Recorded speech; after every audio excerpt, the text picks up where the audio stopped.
He says, having there, verse 1, having therefore these promises, let us cleanse ourselves from all the filthiness of the flesh and spirit, perfecting holiness in the fear of God. So he says, having therefore, well, what promises is he referring to? Well, you know, Scripture, the divisions, the chapter breaks and verses were put there by man, and so sometimes man has placed a break in the middle of a thought, and that's what's happened here.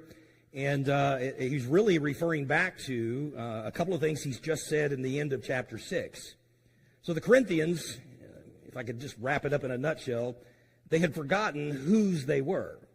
They'd forgotten that they had been called to be holy, and rather than living a life of holiness, they had chosen to live a life of depravity. They had chosen that. And so he's reminding them, listen, God has given us some promises, and that ought to motivate us to live a holy and separated life. So let me back up into chapter 6, verse 16, and remind you of the promises that Paul has told them that God had given to them.